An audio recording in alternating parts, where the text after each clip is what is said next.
Lunch fire पे। आज हम लोग जनरल डिफेंसेस में अपने नेक्स्ट डिफेंस को कवर करेंगे। क्या होने वाला है? गेस करो गेस करो गेस करो। Inevitable accident. हाँ भाई, इनएविटेबल एक्सीडेंट के बारे में हम लोग को बात करनी है। क्या कह रहे हो सर? बताता हूं। एक्सीडेंट, एक्सीडेंट से क्या समझ में आता है? गाड़ी ले गई, ठुक गई, चोट लग गई, एक्सीडेंट हो गया यार, दिक्कत हो गई। हम लोग कॉमन भाषा में एक्सीडेंट को इस तरह से लेते हैं ना कि भाई मेनली हम लोग रोड एक्सीडेंट को कंसीडर करते हैं या फिर ऐसा कोई भी चीज। अच्छा, अगर हम लोग बात करें, यहां पे हम लोग बात कर रहे हैं टॉर्ट्स के अंदर, अगर हम इनएविटेबल एक्सीडेंट की बात करें तो हम लोगों को क्या देखना है? देखो, इसमें कुछ कुछ चीजें हैं, कुछ कुछ इंग्रेडिएंट्स हैं, उनको कवर करना है। अगर वो सारी सेटिस्फाई होती हैं तो वो एक्सीडेंट होगा, अदरवाइज वो एक्सीडेंट नहीं होगा, यानी कि उसको ये इनएविटेबल एक्सीडेंट का डिफेंस नहीं मिलेगा। फॉर एग्जाम्पल, एक एग्जाम्पल की बात करें, नॉर्मली अगर मान लीजिए गाड़ी है, उसकी स्थिति खराब है ना, और इंसान को देख के समझ में आ रहा है कि रीजनेबल, अगर वो नॉर्मली चेक करे अपनी गाड़ी को, रीजनेबल केयर उसकी देखे समझे, तो उसको समझ में कुछ ब्रेक वीक है, कुछ मान लीजिए टायर जो है बिल्कुल घिस चुके हैं, ऐसी ऐसी कुछ स्थितियां हैं ना, और फिर भी उसके बाद भी अगर वो उस गाड़ी को फुल स्पीड दौड़ा के मान लीजिए कहीं ठोक ठाक देता है, एक्सीडेंट कर देता है, तो बताइए क्या उसको इनएविटेबल एक्सीडेंट का डिफेंस मिलेगा? जी नहीं। कारण क्या है? यहां पे बंधु उसकी नेग्लिजेंस दिख रही है। उसने जान के, अगर वो डिफेक्ट जो थे गाड़ी में वो ठीक करा लेता तो शायद ये एक्सीडेंट ना होता, शायद ये बच जाता।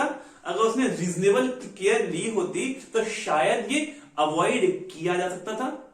समझ में आ रहा है?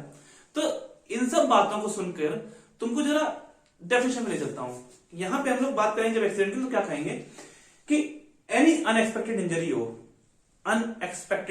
ठीक है, and if the same could not have been foreseen, जिसको देखा ना जा सके। मान लीजिए गाड़ी तुमने खराब उठा ली एकदम बेकार बोका स्थिति में, और फिर तुम्हें पता होगा ना यार कि शायद इससे कुछ मिसहैपनिंग हो सकती है।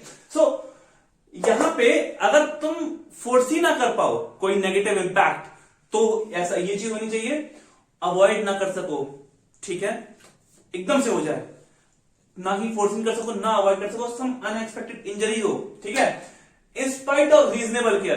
तुमने गाड़ी पे सब कुछ ठीक करा, एकदम चौकस करके रखा है, तुम अपनी सीट सही स्पीड पे चल रहे हो, तुमने कोई दिक्कत नहीं करी, in spite of reasonable care, ठीक है, and on the part of the defendant, then it is inevitable accident, ठीक है।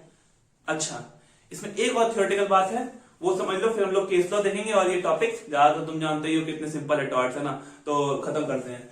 यहाँ पे भाई कहा जाता है कि बहुत शानदार डिफेंस है, ठीक है, वैसे तो बहुत आसानी से मिल जाता है अगर आप इस चीज को प्रूव कर रहे, ज्यादा नौटंकी नहीं होती है। अगर आपको लेकिन ये फैक्टर्स प्रूव करने होंगे कि आपने रीजनेबल केयर ली, अनअवॉइडेबल था, फोर्सी नहीं किया जाता था, तो वही बात लगी है। It is a good defence if the defendant can show that he neither intended to injure the plaintiff nor he can avoid the injury by taking reasonable care। बात समझ में आ रही है? अच्छा सर, अब ठीक है, थ्योरी समझ ली, कुछ है नहीं ज्यादा, केस लॉ भी बता दो एक, तो तुम लोग अपना एग्जाम बढ़िया से निकालना, ठीक है। तो क्या है, स्टैनली वर्सेस पॉवेल का केस उठाते हैं। क्या हुआ यहाँ पे? दो बंदे थे, डिफेंडेंट प्लेंटिफ, साथ में भाई साहब क्या करने गए, चलो शूटिंग खेलते हैं, ठीक है, तो मान ले गए फीजेंट शूटिंग करने के लिए लोग गए। तो वहां पे क्या हुआ, डिफेंडेंट जो था ना, उसने एक फीजेंट पे शूट करने के लिए अपनी बंदूक उठाई और निशाना साधा और शूट किया। क्या हुआ कि गलती से नहीं, एक ओक ट्री में से वो बंदूक की गोली टकरा के प्लेंटिफ को लग गई। अब यहां बताइए आप, क्या वो फोर्स ही कर सकता था ऐसा कि मैं मारूंगा तो पेड़ से लग के मेरे दोस्त को लग जाएगी? नहीं।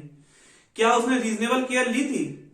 अपनी तरफ से उसने ध्यान रखा था? हाँ, कोई बंदूक खराब नहीं थी कि इधर मारो तो उधर जाए, नहीं, ऐसा कुछ नहीं, सब कुछ ठीक ठाक था, ठीक है। उसने अपनी तरफ से निशाना भी ठीक साधा था, ठीक है, समझ में आ रहा है?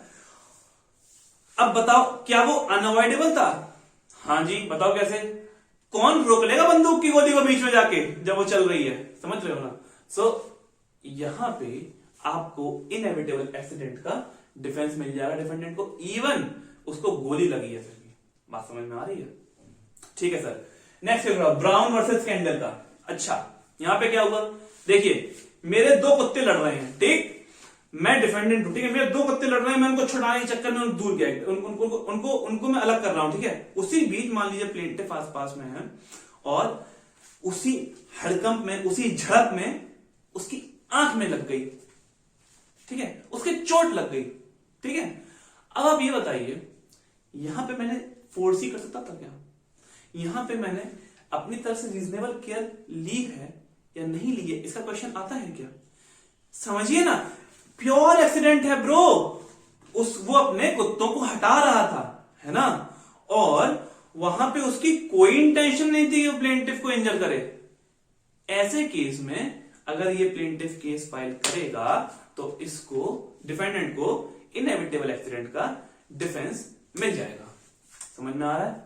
आ रहा है? एक और छोटी सी बात समझ लो, वीडियो खत्म, पॉइंट खत्म, टॉपिक खत्म। क्या होता है कि कई दफा हम लोग एक्सीडेंट के थ्रू, एक्सीडेंटल डैमेज के थ्रू किसी प्रॉपर्टी को हार्म पहुंचा देते हैं, काफी नुकसान हो जाता है। तो वहां पे अगर हम लोग ये प्रूव कर सकें कि जो एक्सीडेंट था वो इनएविटेबल था, even after reasonable care and all था, तो हम लोगों को यहां पे इनएविटेबल डिफेंस का मतलब डिफेंस मिल जाएगा। क्या होता है, देखो नाइट्रोग्लिसरीन केस बहुत फेमस केस है, 1872, इसकी बात करते हैं।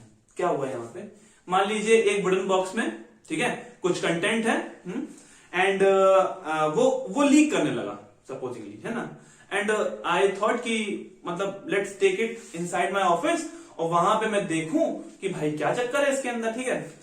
जब मैंने वो खोला, ठीक है, वो कर गया ब्लास्ट, समझ रहे हो। I was not aware about the content, मेरे को पता ही नहीं था उसके अंदर क्या है। और फिर जब वो ब्लास्ट किया तो प्रॉपर्टी को हो गया बहुत सारा damage. Now you tell me, this inevitable accident और नॉट? कमेंट ब्रो, कमेंट, मेरे को बताओ।